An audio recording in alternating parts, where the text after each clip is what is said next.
Hello students, स्वागत है एक बार आपका फिर से मिस्ट्री के यूट्यूब के स्टडी मंत्र चैनल पर। Today we will discuss about somatic embryogenesis. हमारा जो प्रीवियस लेक्चर था उसमें हम लोग पढ़ रहे थे कि सोमेटिक एम्ब्रियोजेनेसिस क्या होता है। उसी का जो पोर्शन बचा हुआ उसको आज हम कंप्लीट करेंगे। तो हमारा टॉपिक है सोमेटिक एम्ब्रियोजेनेसिस।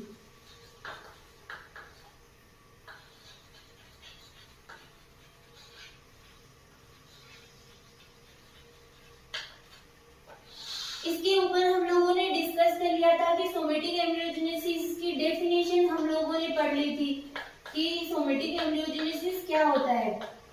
डेफिनेशन हमारी कंप्लीट हो चुकी थी, टाइप्स कंप्लीट हो चुके थे, कौन कौन से टाइप के होते हैं, किस किस प्रकार से होता है, कि इसके टू वेज हम लोगों ने पढ़ लिए थे, एक तो डायरेक्ट और एक इनडायरेक्ट। और इसके टाइप्स के बारे में हम लोगों ने पढ़ लिया कि प्राइमरी सोमेटिक एम्ब्रियोजेनेसिस और सेकेंडरी सोमेटिक एम्ब्रियोजेनेसिस, ये हम लोगों ने डिस्कस कर लिया था। आज हम लोग इसके आगे स्टडी करेंगे। इसका स्टेप्स भी हम लोगों ने कंप्लीट कर ली थी कि कौन कौन सी स्टेप्स होती है। सोमेटिक एम्ब्रियोजेनेसिस की 3 स्टेप के बारे में भी हम लोगों ने डिस्कस कर लिया था कि इंडक्शन क्या होता है, मैच्योरेशन क्या होता है, थर्ड स्टेप की कन्वर्जन। इन सब के ऊपर हमने पिछले लेक्चर में डिस्कस कर लिया था। आज हम लोग इसके आगे इसका मेथड डिस्कस करेंगे। वैसे तो हम लोगों ने डायग्राम के थ्रू थोड़ा बहुत डिस्कस कर लिया था कि किस प्रकार से सोमेटिक एम्ब्रियो का फॉर्मेशन होता है। तो आज हम लोग क्या क्या डिस्कस करेंगे, मेथड, जिसके नोट प्रिपेयर करेंगे हम लोग। फिर डिस्कस करेंगे हम फैक्टर्स, कौन कौन से फैक्टर्स है जो सोमेटिक एम्ब्रियोजेनेसिस को इफेक्ट करते हैं। फिर उसके बाद में हम लोग पढ़ेंगे एप्लीकेशन, सोमेटिक एम्ब्रियोजेनेसिस की एप्लीकेशन क्या क्या होती है, उसके ऊपर भी हम लोग आज डिस्कस करेंगे। नेक्स्ट हम लोग पढ़ेंगे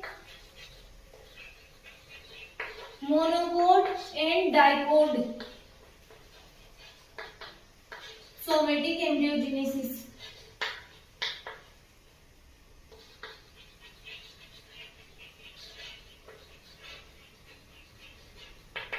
इसके ऊपर आज हम लोग डिस्कस करेंगे। ये 4 टॉपिक हम लोग आज कंप्लीट कर लेंगे कि हमारा सोमेटिक एम्ब्रियोजेनेसिस का टॉपिक है वो आज पूरा कंप्लीट हो जाएगा विथ नोट्स के साथ में। तो स्टूडेंट्स, हम लोग बात करते हैं सबसे पहले मेथड के ऊपर कि क्या मेथड में क्या क्या चीज किस किस की नीड होती है, कि कल्चर मीडिया में कब उसको डार्क में रखा जाता है और क्या क्या ऐड किया जाता है। जैसे कि हम लोगों ने कल डिस्कस किया कि एक प्लांट लेते हैं,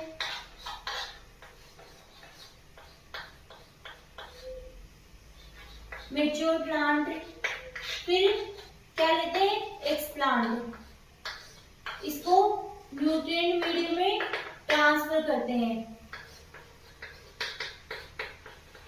इससे किसका फॉर्मेशन होता है, केलस का फॉर्मेशन होता है। ये केलस का फॉर्मेशन हो गया। केलस इंडक्शन पढ़ा था ना कि इंडक्शन की प्रोसेस में क्या होती है कि केलस में इंडक्शन होता है जिससे कि मेरिस्टेमेटिक सेल्स का ग्रुप बनता है, जिससे क्या कहा जाता है, ईसीएस, एम्ब्रियोजेनिक क्लम्प्स। फिर नेक्स्ट किसका फॉर्मेशन, फिर क्या करते हैं हम लोग, इसको सस्पेंशन कल्चर करवाते हैं, सेल सस्पेंशन कल्चर करवाते हैं।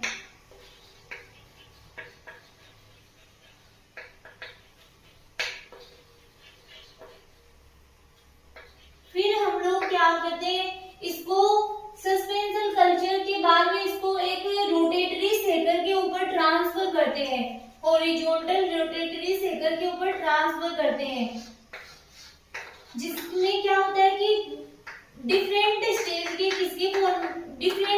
के एम्ब्रियो नजर आने लगते हैं। तो इसमें क्या हो जाता है कि एम्ब्रियो का फॉर्मेशन होने लग जाता है, एम्ब्रियोजेनेसिस होने लग जाता है। फिर क्या होता है, अब एम्ब्रियोजेनेसिस में क्या क्या देखने को मिलते हैं, कई डिफरेंट टाइप के एम्ब्रियो देखने को मिलते हैं। ग्लोबुलर शेप में देखने को मिलता है, ये है ग्लोबुलर शेप्ड। फिर इसके बाद में हार्ट शेप्ड, फिर टॉर्पेडो शेप्ड, ठीक है। फिर हम लोगों को क्या प्राप्त होता है, प्लांटलेट, जिसको कि फिर हम लोग क्या करते हैं, सोइल में ट्रांसफर कर देते हैं। इसके सबसिक्वेंट डेवलपमेंट के लिए पहले पोर्स में ट्रांसफर करते हैं, फिर इसको सोइल में ट्रांसफर कर देते हैं। तो ये हम लोगों ने ये डायग्राम देख लिया था, नोट डाउन भी कर लिया। इसी का ही मतलब इसमें क्या क्या कब यूज में लिया जाता है, इसको हम लोग बाय लैंग्वेज नोट करेंगे, इसके नोट्स रेडी करेंगे। फिर हम लोग पढ़ेंगे कि कौन कौन से फैक्टर्स होते हैं वो सोमेटिक एम्ब्रियोजेनेसिस को इफेक्ट करते हैं। फिर थोड़ा बहुत एप्लीकेशन के ऊपर डिस्कस करेंगे। फिर मोनोकोट और डाइकोट सोमेटिक एम्ब्रियोजेनेसिस पर भी हम लोग डिस्कस करेंगे। स्टूडेंट्स, जो मैंने बताया वो ही आपके नोट्स के रूप में यहाँ पे रेडी किया गया है कि सोमेटिक एम्ब्रियोजेनेसिस का मेथड लिखा हुआ है। लीफ पिटियोल और root segments from 7 day old seedling और cambium tissue from storage root can be used as explant. मतलब कि एक्सप्लांट के रूप में लीफ पिटियोल और रूट सेगमेंट्स फ्रॉम कहाँ से, 7 day old सीडलिंग से लिया जाता है। कि 7 day old सीडलिंग है उसका कौन सा पार्ट लिया जाता है, लीफ पिटियोल या फिर रूट सेगमेंट लिया जाता है, या फिर क्या लिया जाता है, cambium tissue from storage root की क्या ली जाती है, कैम्बियम टिश्यू, उसको एक्सप्लांट के रूप में यूज किया जाता है। फिर आपके explant are placed aseptic technique on semi solid MS medium, कि जो हम लोगों ने एक्सप्लांट लिया है उसको अब हम लोग क्या करते हैं, न्यूट्रिएंट मीडियम में ट्रांसफर करते हैं। एमएस मीडियम लेते हैं यहाँ पे, सेमी सॉलिड एमएस मीडियम में ट्रांसफर करते हैं। फिर है culture are induced in the dark, culture किसमें इंड्यूस किया जाता है, डार्क कंडीशन में उसको इंड्यूस किया जाता है। फिर लिखा हुआ है कि in this medium the explant will produce sufficient callus tissue. जैसा कि हम लोगों ने डायग्राम के थ्रू देखा, जो एक्सप्लांट के द्वारा किसका फॉर्मेशन होने लग जाता है, केलस का फॉर्मेशन होने लग जाता है। फिर केलस ग्रोथ के 4 वीक्स के बाद सेल सस्पेंशन कल्चर करवाते हैं। जब केलस का फॉर्मेशन हो गया तो हम लोगों ने डायग्राम में देखा था कि उसको किसमें ट्रांसफर किया है, सेल सस्पेंशन कल्चर में ट्रांसफर किया गया। फिर आपके केलस टिश्यू को 250 ml फ्लास्क में ट्रांसफर करते हैं, जिसके अंदर 20 से 25 ml लिक्विड मीडियम प्रेजेंट होता है। सेल सस्पेंशन कल्चर के लिए क्या करते हैं, 250 ml फ्लास्क में ट्रांसफर करते हैं, जिसके अंदर 20 से 25 ml लिक्विड मीडियम प्रेजेंट होता है। फिर आपके flask are placed on a horizontal gyratory shaker. जो हम लोगों ने फ्लास्क देखा था डायग्राम में वो ही क्या था, हॉरिजॉन्टल गायरेटरी सेकल था। एट 25 डिग्री सेंटीग्रेड पर, मतलब जो हम लोगों ने फ्लास्क लिया उसके अंदर क्या था, 20 से 25 ml लिक्विड मीडियम था। जो हम ये सारा जो हम लोगों ने डायग्राम में देखा वो ही नोट डाउन किया गया है, कुछ भी डिफरेंट नहीं है। कि फ्लास्क को, जो फ्लास्क लिया उसको हॉरिजॉन्टल गायरेटरी सेकल में ट्रांसफर कर दिया, कितने टेम्परेचर पर, 25 डिग्री सेंटीग्रेड पर। इस स्टेज में लाइट की प्रेजेंस और एब्सेंस का कोई इफेक्ट नहीं पड़ता है। फिर है सस्पेंशन कल्चर के बाद सोमेटिक एम्ब्रियो बनना शुरू हो जाता है, जिससे और अधिक न्यूट्रिएंट की आवश्यकता होगी। कि हम लोगों ने उस डायग्राम में देखा कि सस्पेंशन कल्चर के बाद में जो हमारा फ्लास्क था उसमें डिफरेंट टाइप के एम्ब्रियो बनना स्टार्ट हो गए थे, जिससे कि अब सोमेटिक एम्ब्रियो बनना शुरू होंगे तो उनको रूट और शूट के लिए और अधिक न्यूट्रिएंट की नीड होगी। फिर कल्चर करवाते हैं। सब कल्चर मतलब अलग दूसरे मीडियम में एक मीडियम से दूसरे मीडियम में ट्रांसफर करना जिसमें न्यूट्रिएंट की मात्रा अधिक हो। इसके लिए 5 ml से 65 ml fresh liquid medium use में लेते हैं जिसमें कि न्यूट्रिएंट की मात्रा बहुत अधिक होती है।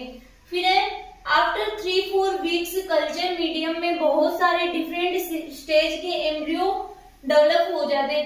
कितने 3 से 4 वीक्स के बाद में इसमें कल्चर मीडियम में बहुत सारे अलग अलग डिफरेंट स्टेज के एम्ब्रियो डेवलप होना शुरू हो जाते हैं। जैसे हम लोगों ने पढ़ा कि ग्लोबुलर एम्ब्रियो है, हार्ट शेप्ड एम्ब्रियो है, etc। फिर somatic embryo can be placed on agar medium devoid of 2,4-D4 plantlet developed. कि सोमेटिक एम्ब्रियो की अब जो सोमेटिक एम्ब्रियो बन रहे हैं उनको किस में ट्रांसफर किया जाता है? अगार मीडियम में ट्रांसफर किया जाता है और उसमें 2,4-D का भी यूज में लिया जाता है ताकि प्लांटलेट डेवलप हो सके। Plantlet are finally transfer to pores for subsequent development. अब जो हमें प्लांटलेट प्राप्त हो रहे फाइनली उनको सबसिक्वेंट डेवलपमेंट के लिए किस में ट्रांसफर करते हैं? पोर्स में ट्रांसफर कर देते हैं। तो ये आपके सोमेटिक एम्ब्रियोजेनेसिस का पहले हम लोगों ने प्रीवियस लेक्चर में हम लोगों ने इसका डायग्राम देख लिया था। अब उसी का ही मेथड हम लोगों ने लिखा है। तो आप लोगों को क्या करना है कि अगर आपके ये मैं ओनली एमएससी फाइनल के जो स्टूडेंट्स हैं उनके लिए ही बता रही हूँ कि आपके अगर सोमेटिक एम्ब्रियोजेनेसिस का क्वेश्चन आ जाए तो आपको पहले उसकी डेफिनेशन लिखनी है, ठीक है। फिर लिखना है वो कितने प्रकार से हो सकता है कि डायरेक्ट सोमेटिक एम्ब्रियोजेनेसिस और इनडायरेक्ट सोमेटिक एम्ब्रियोजेनेसिस।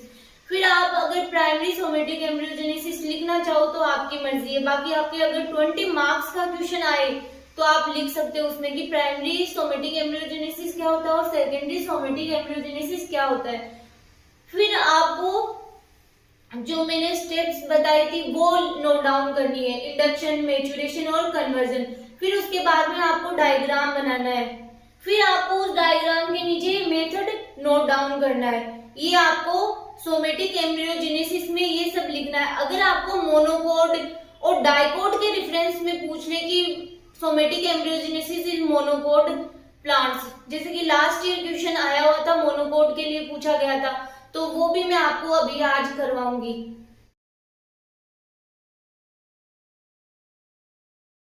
आगे है स्टूडेंट्स आपके फैक्टर्स अफेक्टिंग सोमेटिक एम्ब्रियोजेनेसिस की कौन कौन से फैक्टर्स है जो सोमेटिक एम्ब्रियोजेनेसिस को अफेक्ट करते हैं। अगर हम मीडियम में रिड्यूस नाइट्रोजन को ऐड कर देते हैं तो ये एम्ब्रियो मैच्योरेशन में हेल्प करता है। अगर हम मीडियम में क्या ऐड कर देते हैं? रिड्यूस्ड नाइट्रोजन को ऐड करते हैं तो वो एम्ब्रियो के मैच्योरेशन में हेल्प करता है। नेक्स्ट है यदि मीडियम में आयरन एब्सेंट है तो embryo globular to heart shape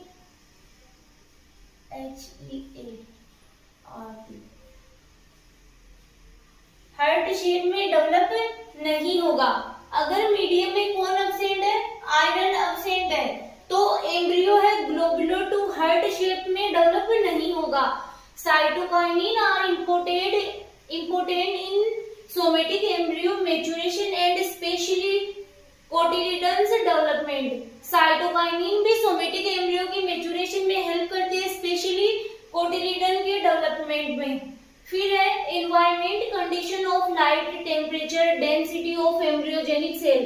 की डेंसिटी ऑफ एम्ब्रियोजेनिक सेल है उसकी डेंसिटी कितनी है वो भी मीडियम को इफेक्ट करती है, मतलब वो भी इम्पोर्टेंट होती है सोमेटिक एम्ब्रियो के डेवलपमेंट के लिए। तो आपके कई बार डायरेक्ट क्वेश्चन पूछ लिया जाता है एमसीक्यूज में कि फैक्टर्स कौन कौन से फैक्टर्स हैं जो सोमेटिक एम्ब्रियोजेनेसिस को इफेक्ट करते हैं, तो आप ये पॉइंट नोट डाउन कर सकते हो। फिर एप्लीकेशन, कई बार एप्लीकेशन भी आपके एमसीक्यूज में पूछे जाते हैं कि सोमेटिक एम्ब्रियोजेनेसिस के क्या क्या एप्लीकेशंस हैं।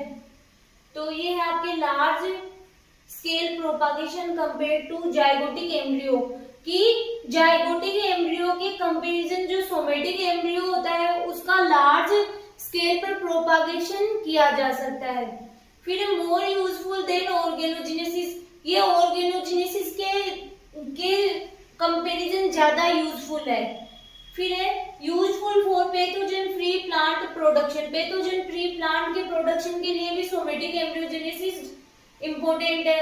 एक good source of protoplast culture, आगे हम लोग पढ़ेंगे अपने जो नेक्स्ट लेक्चर आएंगे उनमें प्रोटोप्लास्ट कल्चर भी क्या होता है, किस प्रकार से किया जाता है। तो आप तो अभी तो इतना ही याद रखो कि प्रोटोप्लास्ट के कल्चर के लिए भी सोमेटिक एम्ब्रियोजेनेसिस इम्पोर्टेंट है।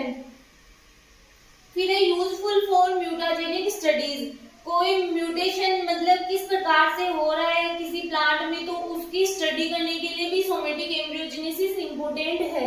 आगे हम लोग देखते हैं कि मोनोकोट और डाइकोट में सोमेटिक एम्ब्रियोजेनेसिस ओनली फॉर, हम लोग मेथड तो सबका सेम ही होता है। जैसे कि आप लोगों को अगर मोनोकोट के लिए पूछे या डाइकोट के लिए पूछे, मेथड तक आपको वो ही नोट डाउन करना है। फिर आगे ये तो आपके अगर पूछा जाए कि कौन कौन से फैक्टर है या क्या एप्लीकेशन होती है तो ही आपको लिखना है। फिर डायरेक्ट ही आपको अगर मोनोकोट के लिए पूछा जाए तो मेथड तक लिख देना।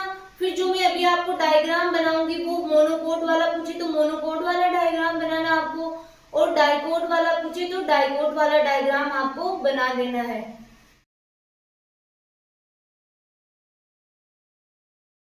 आगे स्टूडेंट्स आपके कि zygotic embryo, dicot somatic embryogenesis और मोनोकोट सोमेटिक एम्ब्रियोजेनेसिस को हम डायग्रामेटिक रूप से स्टडी करेंगे। फर्स्ट है जाइगोटिक एम्ब्रियो, कि जाइगोटिक एम्ब्रियो में कौन कौन सी स्टेप होती है। पहले किसका फॉर्मेशन होता है, जाइगोट का, फिर ग्लोबुलर स्टेप आती है, फिर आती है हार्ट शेप आता है, फिर टोरपीडो स्टेज आती है, फिर उससे कोटिलिडन्स बनते हैं। तो ये स्टेप आती है, ये है जाइगोटिक एम्ब्रियो का फॉर्मेशन। फिर हम लोग अगर बात करें डाइकोट और मोनोकोट सोमेटिक एम्ब्रियोजेनेसिस में डिफरेंस, कई बार पूछ भी लिया जाता है कि डाइकोट और मोनोकोट सोमेटिक एम्ब्रियोजेनेसिस में क्या डिफरेंस होता है, तो उसको भी हम नोट डाउन करेंगे। पहले हम लोग इसको डायग्राम के साथ में देख लेते हैं। सबसे पहले ये किसमें हो रहा है कि प्लांट टिश्यू कल्चर में हो रहा है, तो सबसे पहले किसका फॉर्मेशन होगा, इसमें केलस का फॉर्मेशन होगा।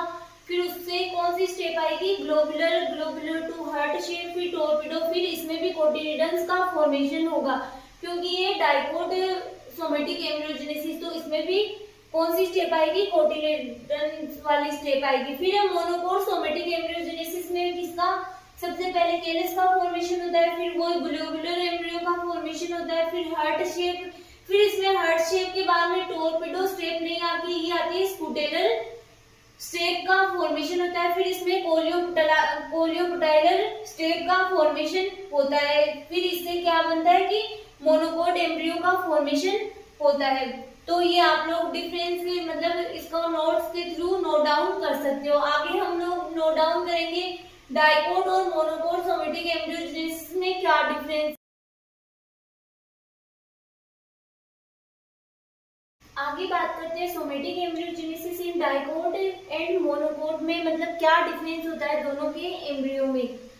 कि मोनोकोट में क्या होता है, radicle protected by coleorhiza, radicle are से कोलियोराइजा, ठीक है, याद रहने वाला है। And plumule protected by coleoptiles, ठीक है, कि इसमें रेडिकल कोलियोराइजा द्वारा प्रोटेक्टेड होता है और प्लूमूल कोलियोप्टाइल द्वारा प्रोटेक्टेड रहता है। इसमें इस प्रकार की कोई स्ट्रक्चर नहीं पाई जाती है डाइकोट में। फिर हम लोग बात करें मोनोकोट में, कैम्बियम टिश्यू अब्सेंट होता है मोनोकोट में, डाइकोट में कैम्बियम टिश्यू प्रेजेंट होता है। फिर हम लोग बात करें secondary growth are absent in monocot में, मोनोकोट में सेकेंडरी ग्रोथ अब्सेंट होती है और डाइकोट में सेकेंडरी ग्रोथ प्रेजेंट होती है। अब ये मतलब कुछ चीजें ऐसी होती है कि जो कल्चर मीडिया में डिफिकल्टी से ग्रो होती है, तो जो कल्चर मीडिया में मोनोकोट्स का डेवलपमेंट होता है उनको मोनोकोट को कल्चर करवाना इजी होता है, तो वो लिखा हुआ है कि easy to culture in media. फिर इसमें लिखा हुआ है difficult to grow in media. तो आपके ये टॉपिक सोमेटिक एम्ब्रियोजेनेसिस का टॉपिक भी यहीं कंप्लीट होता है।